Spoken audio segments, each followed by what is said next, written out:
শুভ সকাল। সকালটা যদি গাছেদের সঙ্গে একটু সময় কাটানো যায় বেশ ভালো লাগে। আজ বৃহস্পতিবার, সেই সুবাদেই কিন্তু ফুল তুলতে আসা। আজ অনেক ফুল হয়েছে গাছে, দেখে আমার বেশ ভালো লাগলো। সকাল সকাল ফুল তুলতে লেগে গেলাম, কারণ এই ফুলগুলো তোলা থাকলে তাহলে পুজো দিতে বেশ সুবিধা হবে। আর বৃষ্টি তো পড়ছে, ফুলগুলো নষ্টও হয়ে যাবে যদি না ভোরবেলা তোলা যায়। এত ফুল গাছে হলে আর বাজার যাওয়ার আমার মনে হয় কোনো প্রয়োজনই থাকে না। এই সুন্দর সুন্দর ফুলগুলো দিয়ে ঠাকুর সাজানো বেশ মন ভরে ওঠে, তাই না বলো? দারুণ না? এবার যথারীতি রান্নার পালা। এদিকে তেল গরম হয়ে গেছে, আর এদিকে ফুলের গাড়ি এসছে, তোমরা আওয়াজ পাচ্ছ।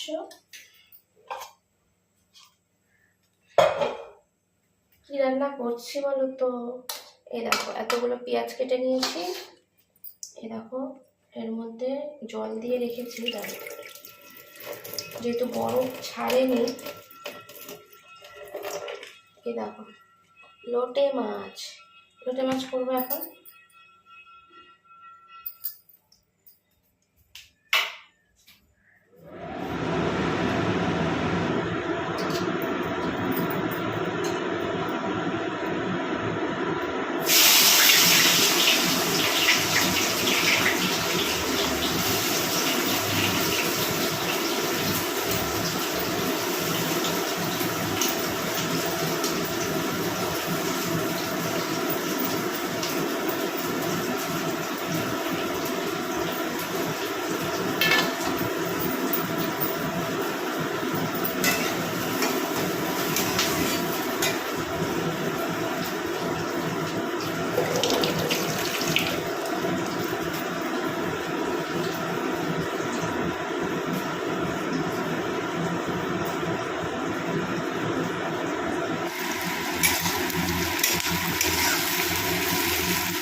লোটে মাছ করতে গেলে কিন্তু তেল একটু বেশি দিতে হয়, তাই না বলো?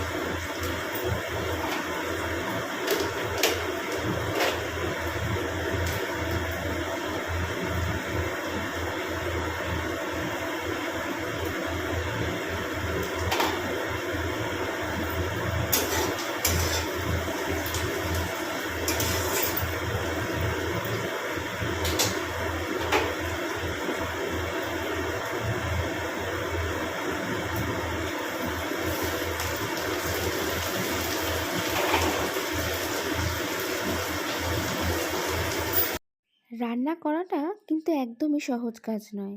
দেখে মনে হয় এটা কোনো কাজই নয়। এটা যারা দেখে তাদের মনে হয়, কিন্তু যারা করে তাদের এটা মনে হয় না। কারণ রান্না শুধু রান্না নয়, সেটাকে সুন্দর করে পরিপাটি করে পরিবেশন করাটাও একটা আর্ট। যাই হোক, বাড়িতে হয়তো পরিবেশনটা অত সুন্দর থাকে না, কিন্তু রান্নার টেস্টটা কিন্তু দারুণ করতে হয়।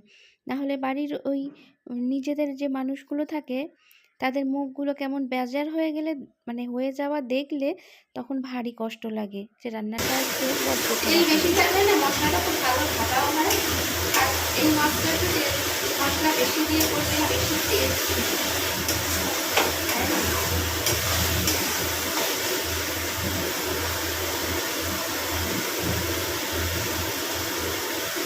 মশলার মধ্যে কাঁচা লঙ্কা দিয়েছি পেস্ট করে, তারপরও আমি এরকম করে খুব ভালো একটা গন্ধ বেরোবে।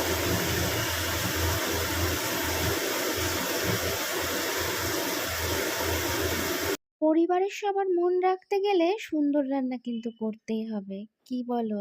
তাই নাকি? মশলা দেখো খুব ভালো করে ভাজা হয়ে গেছে, কিন্তু একদম নিচে দেখো লেগে লেগে যাচ্ছে, তার মানে মশলা হয়ে এসছে। বেগুনটা পুড়ে গেছে, এটা পুড়ে নি কিন্তু এটা নাড়া কম হয়েছে, তাই জন্য কড়াই একটু লেগে লেগে যাচ্ছে, কিন্তু পোড়া নয়। এরকমভাবে একটু জোর হাতে ফোটালেই পরিষ্কার হয়ে যাচ্ছে। তেল বেশি আছে না, একটু জোরে দিয়ে দিয়েছিলাম মাছটা, তাই জন্য কড়াইটা পরিষ্কার করে নিলাম। এবার মাছটা দিয়ে দেবো। যেহেতু বরফ ছাড়েনি, আমি এভাবেই দিয়ে দেবো, কিছু আস্তে আস্তে গলে যাবে। দেখো পুরো বক্সের মাপে হয়ে গেছে।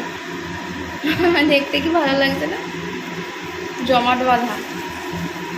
আস্তে আস্তে এই গরমটা লাগতে লাগতে আস্তে আস্তে গলে যাবে।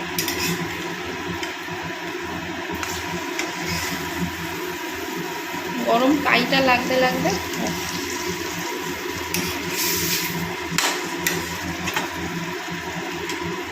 কোনো যতটা পরিমাণ দেখা যাচ্ছে, এটা কিন্তু এর হাফও থাকবে না, কারণ এখন মাছটা সবে মানে জল ছাড়তে আরম্ভ করেছে। দেখো এটাকে একদম শুকনো শুকনো করতে হবে।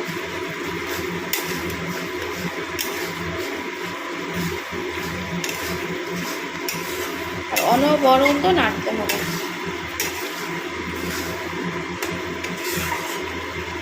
মশলার সঙ্গে যত ভাজা ভাজা হবে তত খেতে দারুণ লাগবে।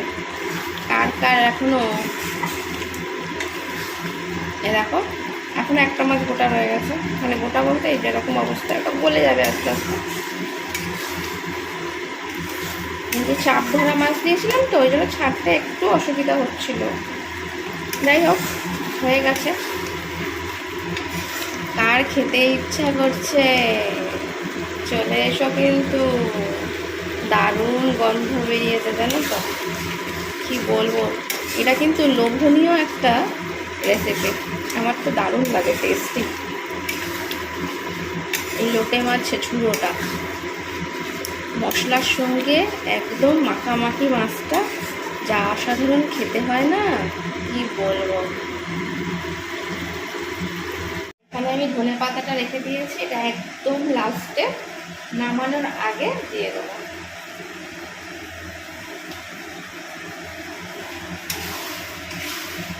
দারুণ না? আর নাকি চলে আসো। রান্না প্রায় রেডি হয়ে গেছে, আর ওইদিকে ভাত তো হয়েই গেছে। এক থালা গরম গরম ভাত, সাথে এরকম লোটে মাছ, জমে ওঠে না বলো? ও আমার তো নাম শুনেই এখন মনে হচ্ছে এক থালা ভাত দিয়ে বসে পড়ি, কিন্তু মাছটা তো এখনো হয়নি, ওতে একটু সময় লাগে। আর এই মাছ কিন্তু যেহেতু জল ছাড়া তো, শুকনো করতে অনেকটা সময় লাগে। কিন্তু ওই জল ছাড়ে বলে হাত পা গুটিয়ে বসে থাকলে চলবে না, মাছের মধ্যে এসে এরকম নাড়তে হবে, নাহলে নিচে লেগে যাওয়ার একটা ভয় থেকেই যায়। আহা আহা,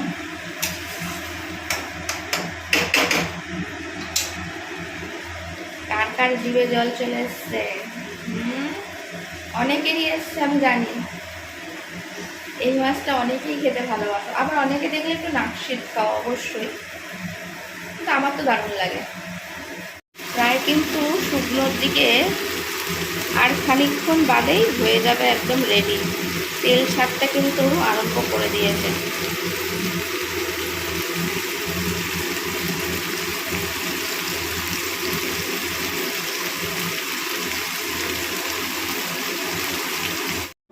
সত্যি কথা বলতে গৃহস্থ বাড়িতে এই রান্নাঘরটাও কিন্তু মন্দিরের সমান। ভগবানকে ডেকে আমরা রান্না শুরু করি। মা অন্নপূর্ণার আশীর্বাদ না থাকলে রান্না কিন্তু ভালো হওয়া একদমই সম্ভব না।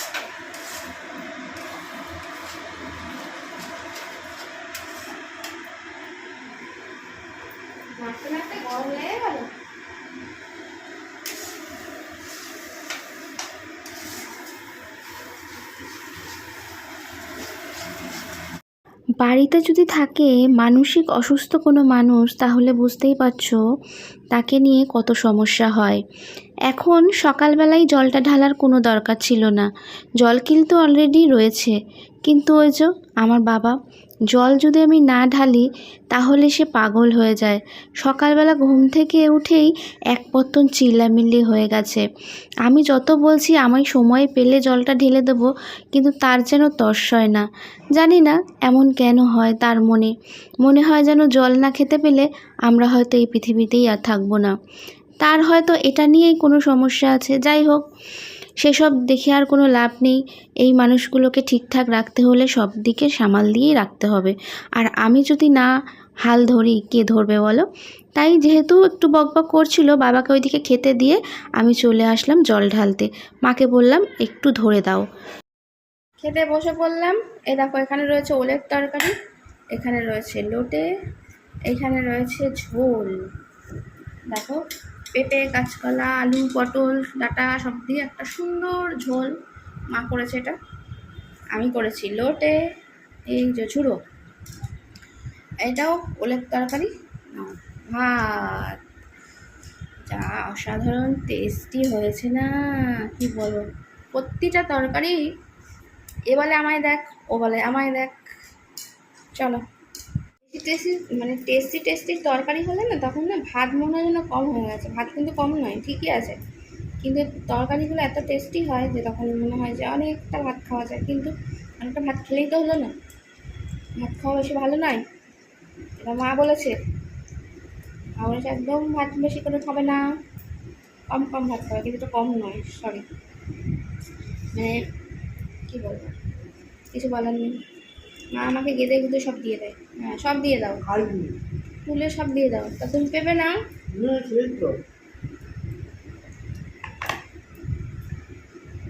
পেঁপেগুলো তুমি খাও।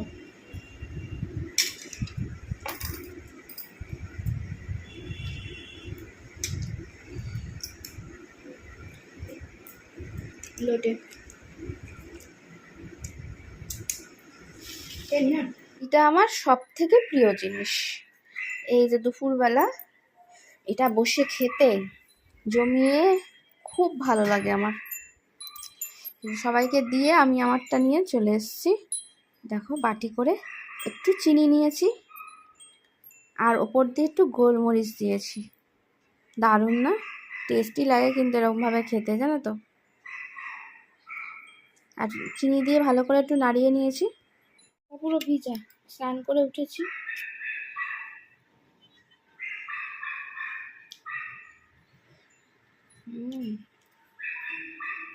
কিন্তু যেহেতু সবে ফ্রিজ থেকে বার করা হয়েছে, এত তাড়াতাড়ি তো চিনি গলবে না। যদিও বা একটু নাড়িয়েছি, হালকা চিনি একটা মুখে পড়বে। আজ বৃহস্পতিবার তোমাদের সঙ্গে সবটাই শেয়ার করলাম, কি করলাম না করলাম। তার মধ্যে দুটো বাথরুম ধুয়েছি, সেটা শেয়ার করিনি। সব কিছুকে আর শেয়ার করা যায় বলো তো? মাথা ঘষেছি মানেই আমার এটা কাজ, বাথরুম ধোয়াটা। যাই হোক, চলো, আজকের ভিডিওটা যদি ভালো লেগে থাকে তাহলে অবশ্যই সাবস্ক্রাইব করতে ভুলো না যেন। এভাবেই দিনগুলো কিভাবে কেটে যাচ্ছে কিছু বোঝাই যায় না। আর তোমাদের সঙ্গে কথা বলতে বলতে আরও আমার সময়টা খুব সুন্দরভাবে কেটে যায়। Tata, bye bye.